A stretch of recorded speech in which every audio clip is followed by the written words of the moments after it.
Alright, Shannon Vlogs 31 Days of Horror with day 19, and let me line up this image of... I can't even do it, it's so small. There we go, it's this one. Children of the Corn 5, Fields of Terror. And it's funny because I actually had a notation about the poster, but then when I look at this version of the poster, it doesn't have what I was going to notate. We'll see if we even get there. There's so much to say. Is that true? I don't know. Let's go on. So this one's from 1998. We're getting close to the millennium, folks. And it goes back to the, like the fourth one. It sort of is just going from the idea based on the short story. It doesn't really have a connection to the other movies other than the fact that, you know, it's based on the Stephen King short story. And it follows a group of late teens, early 20s, college-ish age folks that are sort of troublemakers, half mourners. They've just been to a funeral and they are driving through an area with lots of corn and, you know, everything goes horribly wrong. So this is more in line of the movies, sort of slasher flicks that are like, and I'm like, is Children of the Corn a slasher movie? I guess so. There's lots of slashing and that's how people die. So I guess they're slasher movies. And I'm like, it's like my least favorite horror genre. So maybe I should think about that before I choose a whole series to explore. Anyway, they've still been a lot of fun mostly. But back to the story. What was I gonna say? Yeah, so this is sort of in the line of, like, the majority of the people are kind of annoying or you don't really sympathize with them in terms of the main people that you're following. And I'm not really a fan of that because then you're sort of just waiting for everyone to get picked off and yay, like, just cheer the kills. And that doesn't hold too much interest for me, although it didn't totally adhere to that, but it did sort of have that kind of vibe. Now, it was horror, so kudos on that. There's lots of blood, there's lots of guts, there's lots of gore. I don't remember if there's actually guts. There's lots of gore, there's lots of scythes, there's lots of, you know, like slashing and terrifying ideas and crazy kids and all that kind of stuff. So it did have the horror elements there as well. In terms of being scary, like for me, as I've said with many of the films that I've done through this horror exploration, is that most films don't actually scare me. So there are some terrifying ideas here, as there are with most of the Children of the Corn movies. So, you know, if that freaks you out, if creepy kids freak you out, if the gore freaks you out, then it definitely has scary elements. To me, I'm kind of like expecting it, so because I'm watching them all. So there wasn't too much different. There was some creep factor. There was the creep factor was a little higher in this one for me. Now, in terms of did I enjoy it, I'd have to say not so much. It's definitely one of the lower, I don't know, it's between 4 and 5. I'm not sure which one I liked better. Like, Naomi Watts and Karen Black was pretty cool. And in this one, we have some familiar faces of Eva Mendes plays the grieving, sexy Kier. And she was okay. She was good, but, like, you know, the movie, no one's great in the movie. So let's put that out there. So she was okay. It was wild to see one of her earlier roles. And also David Carradine plays the cult leader Luke. And so that was really wild to see. So there definitely were some familiar faces. Now that one, neither of them were the main character. The main character was definitely Stacy Galina as Allison, and she was pretty good. Her story was interesting, but one of the challenges I had with this one in terms of enjoying it was it felt kind of like two different movies, you know, because there's this whole like, oh, we randomly stopped here, and then there's like this whole story with Allison that feels like if we just randomly stopped here, why is all of this happening? Like, it doesn't make a lot of sense. And then it's really weird that Eva Mendes' character is like, you know, pretty much making like she's grieving, but she's also making eyes at more than one person, and so there's this weird sort of like sexy connections with these people, and it's just like where like, and then but then I have to admit it does go kind of, I did like her character in some ways, but it does go to some places that it's like, yeah, horror movies always end up doing that, or like, so it wasn't great, but it was a little surprising and a little different, and sometimes even funny. Yeah, and it wasn't too gratuitous. It was like the rating is definitely for the violence, and not really for much else. So I appreciated that. And it was cool to see her as a younger, like earlier in her career. I did do a drawing for it. It's not too interesting, I don't find. I've been interested in faces recently, so I mostly did the faces. This is one of the police officers. This is Allison. Oh, this is horrible. Just ignore that.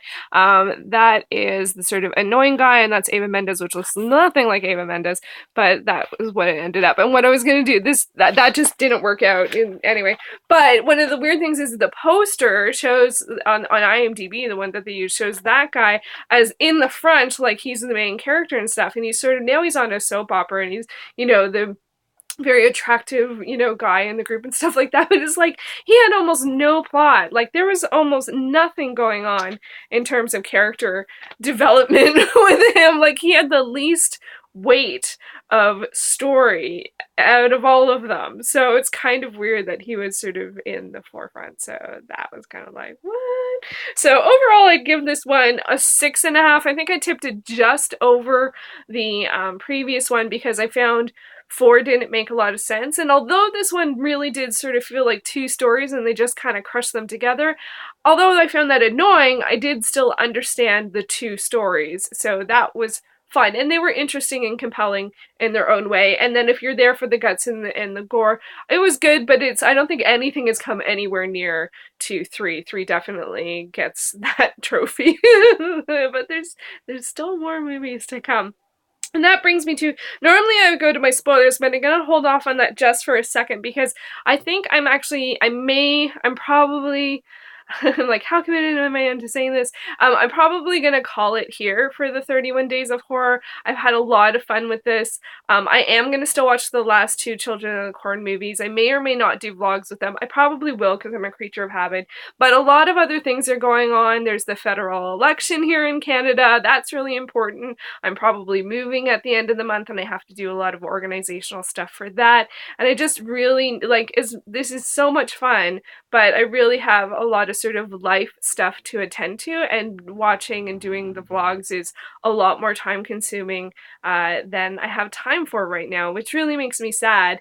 And I didn't even, I'm wearing my glasses and I normally never do that when I vlog, but I'm like, I want to get this one up and out there. So as I said, I am going to watch the final 2 Children of the Corn movies. I'm either going to do a sum up and share that, or I might write about it over on Letterboxd. My Letterboxd link is below. I do rate all the movies I watch. I don't always write about them, but I do rate them. So yeah, I definitely will do at some point a sum up of the 31 Days of Horror this year. I just don't know when, because I'm probably moving right around the end of the month, and that vlogging kind of goes out the window when you're like dealing with that kind of stuff, right? So I don't know. So that's my plan. My plan is to call it here, and then hopefully come back and share about the other Children of the Corn movies at some point, and or do a final sum up.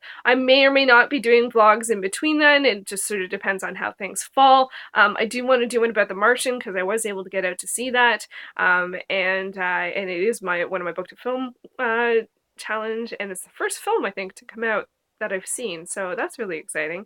But yeah, so that's the sort of general update on the 31 Days of Horror. I do have a couple of spoilers for Children of the Corn 5, so if you're ready for that, we're going to the spoiler zone in 3, 2, 1. I'm like, what were they? Okay, so yeah, I remember how I talked about how there's sort of 2 different plot lines. I think it's like completely random that Allison ended up being stranded exactly where her long-lost brother ended up. that just makes no sense. And the sort of pull, like how she knew he was here, is that she said he used to always talk about he who walks behind the rose or beyond the rose. After 5 movies, I should know what the phrase is, but I don't. And I'm like, how would he even know about that? Like, this seems like such an insular thing, the whole cultish nature of Children of the Corn. So it's like, how would someone outside this location even know about that and be drawn to that? Like, those both felt really, really random. And then I wasn't quite sure if the young kid was controlling David Carradine, like if David Carradine even existed. It kind of felt like he used him as a leader so that the other kids would follow, because there's this weird, the whole thing is like that kids like die, like when you turn 18, it's like you're now in a world of sin, and so they're sacrificed. So it's like David Carradine is obviously over 18, so it's like, how is he their leader? And then so that, why would people follow and be okay with, like, it just, that didn't make a lot of sense, you know, and it was just kind of goofy with him whispering to him all the time. Anyway, so that was really weird. And I hated it that the sexy cure, just the whole like reaffirmation or continuation of the trope of sort of that the loose, you know, woman is the one who ends up dying. It's just like, even though for her she self-sacrificed and wanted to be cleansed, which I don't know, I think that makes it even worse. But, you know, I don't know, at least it was a bit of a different take on the story. And I guess she wasn't actually 18 yet, so these probably weren't college kids, but they really seemed like it. They didn't seem like they were in high school. So maybe some of them were and some of them weren't. I don't know. It was a little weird. So that's Children of the Corn, Fields of Terror for you. As I said, there are still Children of the Corn 666 and Children of the Corn Revelation, and I will be watching them, and I hope to share my views on them some way, somehow. You know, check it out either on Letterboxd or you know, here or on Facebook. That's probably where I'll be chatting about it. So thank you for following the journey thus far. I'm sorry I'm cutting it short. I don't have my end card because I am like so tired. And yeah, and 19 out of 31 actually isn't bad. That's probably more than I thought I could have done, even though I always want to get all the way to the end. If I do this again, I'm just not going to number the days, and I won't worry about it too much. So anyway, there we go. 19 out of 31 so far. And that might be it for this year, folks. So thanks so much for watching, to everyone who has followed along. I definitely am curious to see what other people are watching and enjoying this month, but I'd be tired. So I gotta call it. All right, thanks, folks.